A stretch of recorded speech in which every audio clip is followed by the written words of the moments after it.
Hello दोस्तों, मेरा नाम है नितेश और आप सबको वाईटी टेक्निकल अभिषेक के ऑनलाइन लर्निंग प्लेटफॉर्म पे स्वागत करता हूं। तो आज हम लोग डिस्कस करेंगे most important MCQ for class 11 computer science 2023, जो आपके फाइनल एग्जाम के पॉइंट ऑफ व्यू से बहुत इंपॉर्टेंट है, क्योंकि समझदार के लिए सारा काफ़ी होता है। इसलिए आप लोगों से काइंडली रिक्वेस्ट है कि वीडियो में शुरू से लेकर लास्ट तक बने रहें और अपनी तैयारी को मजबूत करें। तो चलिए बिना किसी देरी के वीडियो को स्टार्ट करते हैं। तो क्वेश्चन नंबर 1 कहता है कि the technology used in manufacture of second generation computer is, कि सेकेंड जनरेशन कंप्यूटर को मैन्युफैक्चर करने के लिए कौन सा टेक्नोलॉजी का यूज किया गया था। ऑप्शन ए कहता है वैक्यूम ट्यूब, ऑप्शन बी कहता है ट्रांजिस्टर, ऑप्शन सी कहता है आईसीएस, ऑप्शन डी कहता है नन ऑफ दीज। तो इसका जो करेक्ट ऑप्शन होगा ऑप्शन नंबर बी ट्रांजिस्टर।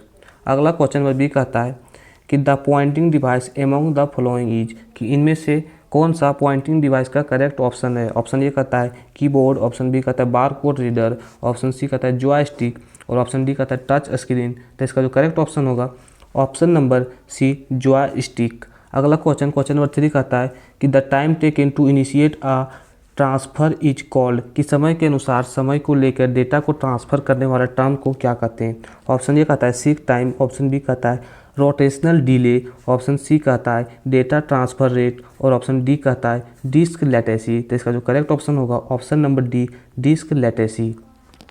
अगला क्वेश्चन नंबर 4 कहता है what will be the output of the following conditional statement, कि कंडीशनल स्टेटमेंट का आउटपुट क्या होगा। तो इसको समझिए, ये जो क्वेश्चन मार्क दिया हुआ है इसके इधर वाला जो है वो कंडीशन होता है और ये जो कॉलन है इसके बीच वाला जो है वो ट्रू वैल्यू होता है और इसके बाद वाला जो है वो फॉल्स वैल्यू होता है। तो यहाँ पे कहता है कि 10 जो है वो 10 से बराबर, 10 जो है 10 के बड़ा है। तो क्या ये सही कर रहा है? नहीं, ये फॉल्स है, क्योंकि 10 जो है वो 10 के बराबर होता है, बड़ा नहीं होता है। तो यहाँ पे जो है वो फॉल्स वैल्यू डिस्प्ले होगा। अगर कहता है कि 10 जो है वो 10 के बराबर है तो यहाँ पे ट्रू वैल्यू डिस्प्ले होता है। इसलिए इसका जो करेक्ट ऑप्शन होगा वो हो जाएगा ऑप्शन नंबर सी 200। अगला क्वेश्चन नंबर 5 कहता है full form of UPS is, कि यूपीएस का फुल फॉर्म क्या है। ऑप्शन ए कहता है uninterrupted power supply, option B कहता है uniform power supply, option C कहता है uninterrupted power step, option D कहता है यूनिफॉर्म पावर स्टेप। तो इसका जो करेक्ट ऑप्शन होगा option number A uninterrupted power supply. अगला क्वेश्चन नंबर 6 कहता है कि which among the following is volatile, कि इनमें से कौन सा वोलाटाइल का करेक्ट एग्जाम्पल है। ऑप्शन ए कहता है रैम, ऑप्शन बी कहता है रोम, ऑप्शन सी कहता है पी रोम, ऑप्शन डी कहता है ई पी रोम। तो इसका जो करेक्ट ऑप्शन होगा ऑप्शन नंबर ए रैम। अगला क्वेश्चन नंबर 7 कहता है कि the eight bit encoding format is use to store data in computer is. Option A कहता है ASCII, ऑप्शन बी कहता है EBCDIC, ऑप्शन सी कहता है ANCI और ऑप्शन डी कहता है USCII। तो इसका जो करेक्ट ऑप्शन होगा ऑप्शन नंबर बी EBCDIC। अगला क्वेश्चन नंबर 8 कहता है which of the following correctly declare as array, कि इनमें से कौन सा एरे का करेक्ट फॉर्म है। ऑप्शन ए कहता है इंट एरे ब्रैकेट में 10, ऑप्शन बी कहता है एरे करली ब्रैकेट 10, ऑप्शन सी कहता है एरे करली ब्रैकेट 10, ऑप्शन डी कहता है इंट एरे। तो इसका जो करेक्ट ऑप्शन होगा ऑप्शन नंबर ये इंट एरे ब्रैकेट 10। अगला क्वेश्चन नंबर 9 कहता है which data type is use to represent the absence of parameters, कि पैरामीटर्स के एब्सेंस में कौन सा डेटा टाइप को यूज करते हैं। ऑप्शन ए कहता है इंट, ऑप्शन बी कहता है शॉर्ट, ऑप्शन सी कहता है वॉइड, ऑप्शन डी कहता है फ्लोट। तो इसका जो करेक्ट ऑप्शन होगा ऑप्शन नंबर सी वॉइड। अगला क्वेश्चन नंबर 10 कहता है where does the execution of the program start, कि प्रोग्राम जो है वो कहाँ से अपना रीडिंग अप्रोच जो है वो स्टार्ट करता है। ऑप्शन ए कहता है user defined function, option B कहता है मेन फंक्शन, ऑप्शन सी कहता है वॉइड फंक्शन, ऑप्शन डी कहता है नन ऑफ दीज। तो इसका जो करेक्ट ऑप्शन होगा option number B main function. Program जो है वो मेन फंक्शन से अपना रीडिंग जो है वो स्टार्ट करता है। अगला क्वेश्चन नंबर 11 कहता है which is more effective while calling the function, कि कॉलिंग द फंक्शन के लिए सबसे ज़्यादा इफेक्टिव कौन सा है। ऑप्शन ए कहता है call by value, option B कहता है call by reference, option C कहता है कॉल बाय पॉइंटर और ऑप्शन डी कहता है नन ऑफ दीज। तो इसका जो करेक्ट ऑप्शन होगा option number C call by pointer. अगला क्वेश्चन नंबर 12 कहता है what will happen when we use void in argument passing, कि क्या होगा अगर हम लोग वॉइड को यूज करेंगे इन आर्गूमेंट पासिंग में। तो ऑप्शन ये कहता है it will not return value to it caller, option B कहता है it will return value to its caller, option B कहता है may or may not return value any value so to its caller, option D कहता है none of these. तो इसका जो correct option होगा option number D, none of these. अगला question number 13 कहता है A byte is a group of dash beats, कि एक बाइट जो कितना बीट्स के बराबर होता है। ऑप्शन ए कहता है 1, ऑप्शन बी कहता है 4, ऑप्शन सी कहता है डी ऑप्शन सी कहता है 8 और ऑप्शन डी कहता है 16। तो इसका जो करेक्ट ऑप्शन होगा ऑप्शन नंबर सी, 8।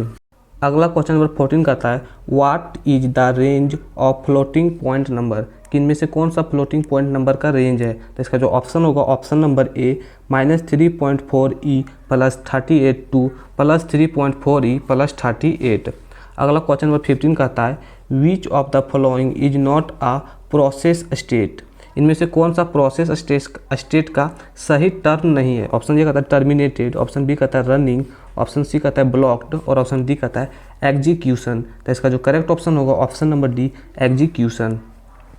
अगला क्वेश्चन नंबर 16 कहता है कि the set W function is available इन, कि जो सेट डब्ल्यू फंक्शन है वो कौन सा हेडर फाइल में अवेलेबल है, प्रेजेंट है। ऑप्शन ए कहता है iostream.h, ऑप्शन बी कहता है conio.h, ऑप्शन सी कहता है math.h और ऑप्शन डी कहता है iomanif.h। तो इसका जो करेक्ट ऑप्शन होगा ऑप्शन नंबर डी, iomanif.h। जो सेट डब्ल्यू फंक्शन है वो iomanif.h हेडर फाइल में प्रेजेंट होता है। अगला क्वेश्चन नंबर 17 कहता है which function is not present in studio.h, कि इनमें से कौन सा फंक्शन जो है वो studio.h हेडर फाइल में नहीं है। ऑप्शन ए कहता है गेट, ऑप्शन बी कहता है गेट सी, ऑप्शन सी कहता है गेट्स, ऑप्शन डी कहता है नन। तो इसका जो करेक्ट ऑप्शन होगा ऑप्शन नंबर ए, गेट।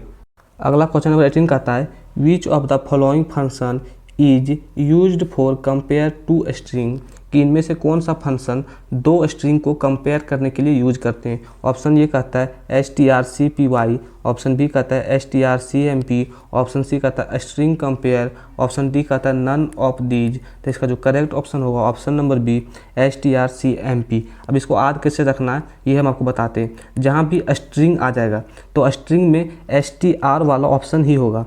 अब यहाँ बोल रहा है कंपेयर, तो स्ट्रिंग मतलब str और कंपेयर मतलब cmp। तो इसका जो करेक्ट ऑप्शन होगा strcmp। अगला क्वेश्चन नंबर 19 कहता है which of the following function is used for count the length of string, कि इनमें से कौन सा फंक्शन स्ट्रिंग के लेंथ को काउंट करने के लिए यूज करते हैं। ऑप्शन ए कहता है strcpy, ऑप्शन बी कहता है strcmp, ऑप्शन सी कहता है strlen, ऑप्शन डी कहता है स्ट्रिंग लेंथ।